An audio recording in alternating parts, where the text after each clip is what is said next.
আল্লাহ নিজের হাতে বানিয়ে দিছে। এই সুমাই আমার মায়ের গালটির মধ্যে আমি বিচার চাই। সুমাইয়ের আমি সুমাইয়ের অন চাই, আমি সুমাইয়ের আপনি অ্যারেস্ট করতে আমি পুলিশের কাছে চাই, ওসির কাছে চাই। সময়ের যে জেলে ঢুকাইবেন হ্যাঁ তো ও ভাই রে ভাই কি কান্নাটা না দিল, যে কান্নাটা না দিল পুরো চোখের পানি বালতি ভরে গেছে, চোখের পানি পুরো কাপড় ভিজে গেছে, কান্নার অবস্থা দেখেন, চোখের পানি পুরো কাপড়টা ভিজে গেছে দেখেন।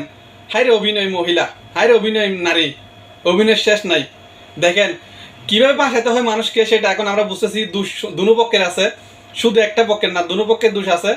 এখন এর আগে যারা আপনার মেয়েকে দিয়ে লুতুপুতু করছে, ভিডিও করছে, আমরা দেখছি ভিডিওগুলোতে কোনো ভালো ভিডিও নাই, সবগুলো নেগেটিভ ভিডিও।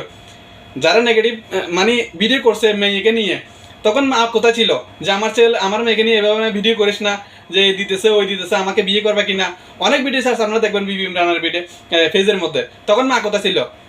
এখন দর্শন করছে কিনা করে না সেটা আমরা শিওর না, তবে প্রমাণ হবে এটা। আইন যেহেতু আইনের হাতে গেছে জিনিসটা, তাইলে হয়তো প্রমাণ হবে। কিন্তু মার অভিনয়টা দেখে আমি হাসতেছি, যে মার অভিনয়টা দেখে কান্না করতেছে, চোখের মধ্যে কোনো পানিও নাই, অথচ কান্না করে মানে পুরো বুক বেঁধে ফেলতেছে, এই অবস্থা আর কি। অভিনয় করিয়েন না, যেটা সত্যি সেটা হবে, অভিনয় ছাড়ি দেন, যেটা সত্যি সেটা হবে। আপনি যদি দোষী হয়ে থাকেন আপনাদের সাজা হওয়ার দরকার। যদি ইমরান বিবি যদি দোষী হয়ে থাকে তাহলে তার সাজা হওয়ার দরকার, এটা আমরা চাই। দর্শন বলতে এটা বাংলাদেশে না থাকুক, এটা না হয়ে যাক দর্শন বাংলাদেশে, তবে এটা মিথ্যা মামলা হলে অবশ্যই সাজা হওয়া দরকার।